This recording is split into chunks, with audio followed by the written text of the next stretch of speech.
বাংলা ভাষা বনাম হিন্দি বলয়, ভাষা রাজনীতির শ্রেণী চেতনা ও সাংস্কৃতিক প্রতিরোধ। ১ নম্বর, ভূমিকা। ভাষা কি কেবল যোগাযোগ না শ্রেণী শক্তির উপকরণ? ভাষা মানুষের চিন্তা, সংস্কৃতি ও সমাজবোধের প্রধান মাধ্যম। কিন্তু ইতিহাস দেখিয়েছে ভাষা কখনো কেবল যোগাযোগের উপকরণ নয়, এটি রাষ্ট্রীয় ক্ষমতা ও শ্রেণী আধিপত্যের অস্ত্র হিসাবেও ব্যবহৃত হয়েছে। ভারতের মতো একটি বহু ভাষাভাষী দেশে ভাষা নিয়ে রাজনীতি নতুন কিছু নয়। স্বাধীনতার পর থেকেই রাষ্ট্রভাষা প্রশ্নে এক অদ্ভুত টানাপোড়েন শুরু হয়। একদিকে হিন্দি বলয়ের আধিপত্য, অন্যদিকে দক্ষিণ, পূর্ব ও উত্তর পূর্ব ভারতের আঞ্চলিক ভাষাগুলির আত্মরক্ষার লড়াই। বাংলা, যা শুধু একটি ভাষা নয় বরং রেনেসা, সাহিত্য, বিপ্লব, শিক্ষা ও প্রগতিশীল ভাবধারার ধারক, সেই বাংলা আজও রাষ্ট্রীয় প্রান্তিকতার শিকার। অন্যদিকে কেন্দ্রীয় রাজনীতিতে হিন্দি বলয়ের প্রভাব এতটাই প্রবল যে ভারতের বহুভাষিক ঐক্য আজ প্রশ্নের মুখে। এই ভাষাগত সংঘাতের অন্তরালে থাকা শ্রেণী রাজনীতি, সাংস্কৃতিক আধিপত্য ও মার্ক্সবাদী দৃষ্টিভঙ্গি বিশ্লেষণ করা ১ নম্বর ভূমিকা। ২ নম্বর, ভারতের ভাষা রাজনীতি ও সাংবিধানিক কাঠামো। স্বাধীনতা লাভের পর ভারতের অন্যতম বড় বিতর্ক ছিল রাষ্ট্রভাষা নির্ধারণ। সংবিধানের ৩৪৩ নম্বর অনুচ্ছেদে বলা হয়, ইউনিয়নের সরকারি ভাষা হবে হিন্দি, দেবনাগরী লিপিতে, এবং ইংরেজি নির্দিষ্ট সময় পর্যন্ত চলবে। অর্থাৎ প্রথম থেকেই রাষ্ট্রীয় কাঠামো হিন্দিকে একটি প্রাধান্যপূর্ণ অবস্থান দেয়। তবে গণপরিষদের বিতর্কে দক্ষিণ ও পূর্ব ভারতের প্রতিনিধিরা দৃঢ়ভাবে বিরোধিতা করেন। পণ্ডিত নেহরু ও বি.আর. আম্বেদকর নিজেরাই স্বীকার করেছিলেন যে এক ভাষার আধিপত্য ভারতের ঐক্যকে ধ্বংস করতে পারে। ফলে ইংরেজি ও আঞ্চলিক ভাষাগুলিকে সহকারী সরকারি ভাষা হিসেবে মান্যতা দেওয়া হয়। সংবিধানের ৮ম তফসিলে এখন ২২টি ভাষা অন্তর্ভুক্ত। কিন্তু বাস্তবে কেন্দ্রীয় প্রশাসনে হিন্দি ও ইংরেজির দ্বৈত আধিপত্য দৃঢ়তর হয়েছে। এই প্রশাসনিক বাস্তবতায় বাংলা, তামিল, তেলেগু, মালায়ালাম, অসমিয়া, ওড়িয়া সবই আঞ্চলিক বলে হেয় প্রতিপন্ন। রাষ্ট্রীয় শিক্ষা, বিউরোক্রেসি ও গণমাধ্যমে হিন্দির অনুপ্রবেশ এমনভাবে ঘটেছে যে ভারতের সাংবিধানিক বহুভাষিকতা এক প্রকার নামমাত্র হয়ে দাঁড়িয়েছে।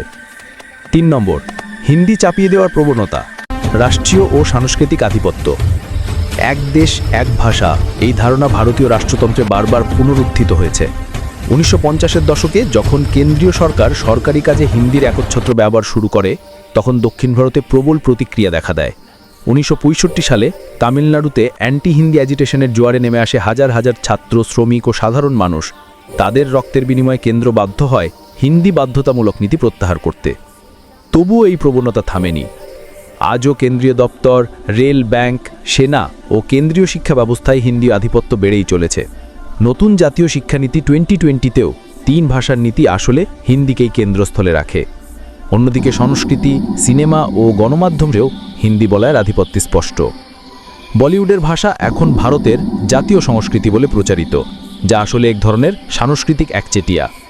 একটি বহুভাষিক দেশের মধ্যে হিন্দি বলয়ের এই নিয়ন্ত্রণ কেবল ভাষাগত নয়, এটি শ্রেণী ও জাতিগত আধিপত্যের প্রতিফলন। ৪ নম্বর, বাংলা ভাষার ঐতিহাসিক ও সাংস্কৃতিক স্বাতন্ত্র্য। বাংলা ভাষার ইতিহাস শুধু সাহিত্যিক নয়, রাজনৈতিকও। প্রাচীন পাল যুগের পাললিপি থেকে শুরু করে চৈতন্য যুগ, নবজাগরণ, বঙ্কিমচন্দ্র, রবীন্দ্রনাথ, নজরুল, বাংলা সবসময় চিন্তার মুক্তি ও সামাজিক পুনর্জাগরণের ভাষা ছিল। এই ভাষায় রচিত হয়েছে ভারতের প্রগতিশীল চিন্তার ভিত্তি, যুক্তিবাদ, মানবতাবাদ, সমাজতন্ত্র। বাংলা ভাষা কখনো কেবল এক অঞ্চলের মাধ্যম নয়, এটি ছিল একটি ঐতিহাসিক চেতনা যা ধর্মনিরপেক্ষতা, বিজ্ঞান মনস্কতা ও শ্রেণী সংগ্রামের দিশা দিয়েছে। রেনেসা থেকে তেভাগা আন্দোলন, ছাত্র ও শ্রমিক আন্দোলন পর্যন্ত বাংলা ভাষা ছিল সংগঠনের, প্রতিবাদের, বিপ্লবের ভাষা। আজ যখন হিন্দি আধিপত্য সংস্কৃতির নামে প্রচারিত হচ্ছে, তখন বাংলা ভাষা তার নিজস্ব দৃষ্টিভঙ্গি ও স্বাতন্ত্র্য হারানোর বিপদে। বাংলা কেবল আঞ্চলিক নয়, এটি গভীর ঐতিহাসিক জাতিসত্তা যা ভারতের সংস্কৃতিকে বহুমাত্রিক করেছে। ৫ নম্বর, ভাষা আন্দোলনের উত্তরাধিকার, ঢাকা থেকে পশ্চিমবঙ্গ। বাংলা ভাষার জন্য সংগ্রামের ইতিহাস রক্তে লেখা। ১৯৫২ সালের ২১শে ফেব্রুয়ারি ঢাকায় ভাষা আন্দোলনে শহীদরা সালাম, বরকত, রফিক, জাব্বার পৃথিবীর ইতিহাসে একটি অনন্য অজির স্থাপন করেন। তাদের আত্মত্যাগের মধ্য দিয়ে ভাষার অধিকার রাজনৈতিক মর্যাদা পায়।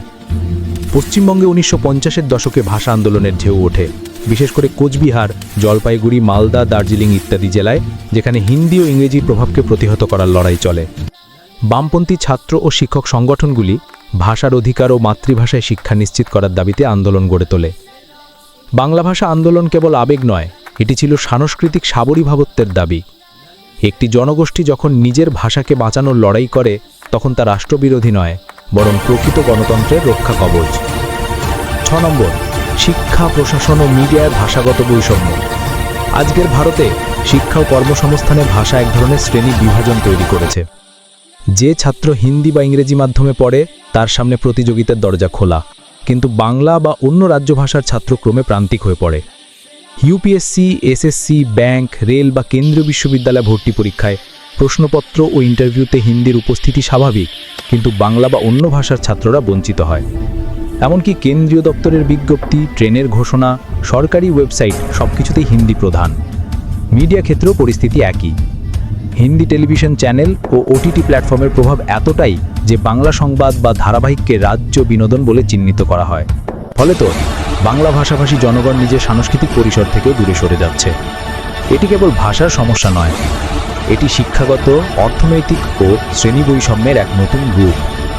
7 নম্বর, এক দেশ এক ভাষা নীতির বিরুদ্ধে যুক্তি। এক দেশ এক ভাষা, এই স্লোগান আপাতভাবে ঐক্যের ডাক মনে হলেও বাস্তবে এটি একটি সাংস্কৃতিক কেন্দ্রীকরণের কৌশল।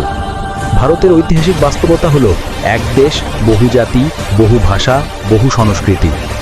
এই বৈচিত্র্যই ভারতের শক্তি।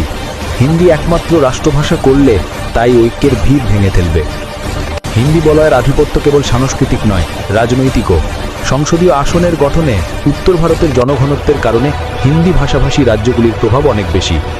ফলে তো কেন্দ্রীয় নীতি ও প্রশাসনেও সেই ভাষাগত শ্রেণীচেতনা প্রতিফলিত হয়। মার্ক্সবাদী দৃষ্টিভঙ্গিতে দেখা যায় ভাষা হলো উৎপাদন সম্পর্কের প্রতিফলন। শাসক শ্রেণী তার ভাষাকে আধিপত্যের মাধ্যম বানায়। হিন্দি বলয়ের আধিপত্য তাই ভারতের শাসক বুর্জোয়া শ্রেণীর সাংস্কৃতিক রূপ।